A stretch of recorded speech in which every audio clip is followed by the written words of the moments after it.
I'm here to thank God for His faithfulness in my life. The last time I was here, I was called a barren woman.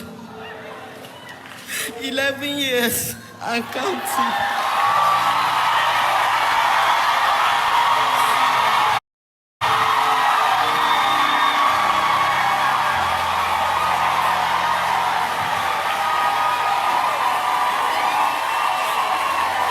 We started trying 2021. We went through IVF. I took in for twins.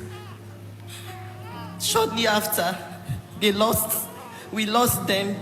No heartbeat from nowhere. I told Daddy. He prayed with me and said, obey the doctors. I did. 2022, the same thing. I said I won't text him. I will go and see him. I saw him at Doctors of Charity. He prayed for me and told me he needed to deliver me. We needed to pray a deliverance prayer.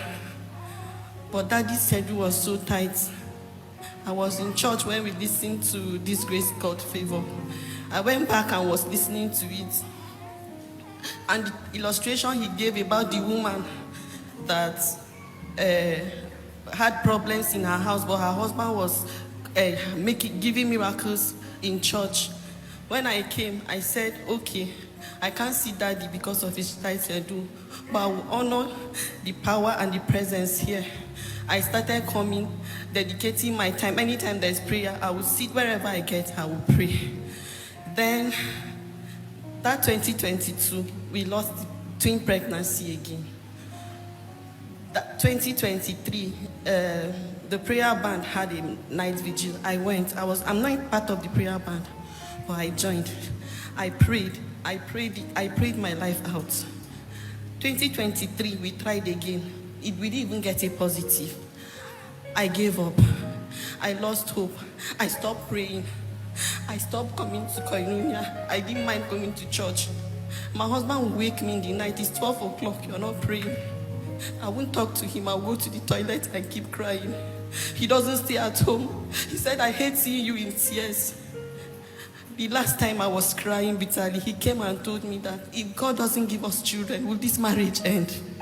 Is it that you prefer them to stay than me? You have me here. Why are you doing this? I kept praying. I didn't pray. I was down. I sent Daddy a message. I'm a shadow of myself. Things I don't know how to do. I do them now. I am not me. The only message he sent me is, chair of my precious Rosemary. That message alone, I kept reading it. Anytime I feel down, I will carry a chair of my precious Rosemary. Continued. I came for November miracle service last year, the last miracle service in November. We waited outside to sit inside. We didn't get a seat. I was downcasted. I said if I had known, I would have gone back home and viewed from home. Immediately, the choir team started singing. They were singing, Oluwa Dide. I was outside. I stood up to sing. Goose pimples. I started crying from nowhere. When Daddy came up, the first thing he said is, we have to attack two spirits. The spirit of cancer and those demons that molest women in their dreams and they lose their pregnancy. My brother was standing by me. He just looked at me. I was crying. He didn't really say any prayer, but I had already gotten it. Throughout that service, I was praying. I was crying.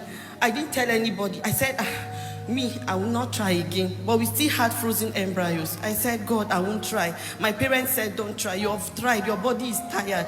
Just leave it at that. If God blesses you. But I kept having this nudge to just try. I didn't tell my husband. Started going to the hospital. He went out for work. He was not around. Started going to hospital. I now remembered Daddy still said in that miracle service that we should not underlook the people sitting beside us. They might be carrying a grace we need. I didn't know what it meant, but that word kept disturbing me. I didn't know what it meant. I started praying. I said I won't tell my husband. Let me do it. If it fails, let it be that I did not waste money for frozen embryos and I did not waste money for this. Let it just be that I tried and it failed. When we I started. Something said, two cannot work together unless they agree. I called him and told him, I want to try again. He said, whatever you want to do, I'm with you. That was how I started my process without telling anybody, just me and him. But that word, don't underlook the people that are beside you. Because I remember turning to the people beside me outside and said, let me greet you in case you're carrying my grace. But I didn't know God meant a different thing. Two of his wife and his wife were pregnant. So when it was time to go, that night, that word kept, I said, God, what does it mean? The word just came. Mommy Bizum is pregnant. Mommy Adasa is pregnant. Ask them for the grace. I called them. I said, come and escort me. I'm going to the hospital. I was proud. I didn't know how to ask. The thing did not leave me on our way. I told them, this is what Apostle said in Miracle Service. That was December. Please, you people should pray for me. That the graces you have never lost you have never had miscarriage, you have never lost a baby. That the grace you have, God will release it on me. And they prayed with me. That was how we went. The day of the we tested positive. Okay, before then, the prayer that Apostle said they were going to sponsor some women here. I wanted to go. Something said, you can help yourself. Let other people go. But anytime I started praying, I'll say, that prayer they are praying for those people, I convert it to myself. Whatever prayer they are praying for the people that Apostle is sponsoring for IVF, oh Lord, I convert it to myself. So that was how we went, and God helped us. Tested positive. The man did not stop coming. But every time he comes, a word will come from the altar. We'll go for test, nothing will happen. The babies will be fine. I bled 3 times. The babies were okay. I'm here to say thank you to the God of Koinonia. He has cleaned my tears and he has blessed me. These are my testimony. A woman that was laughed at,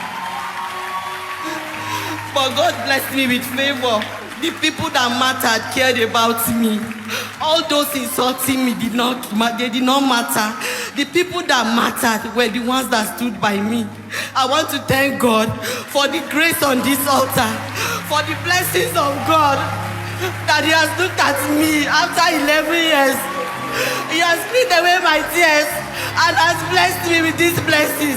May the name of God be glorified in the name of Jesus. Thank you. Can you join this beautiful family to celebrate the Lord?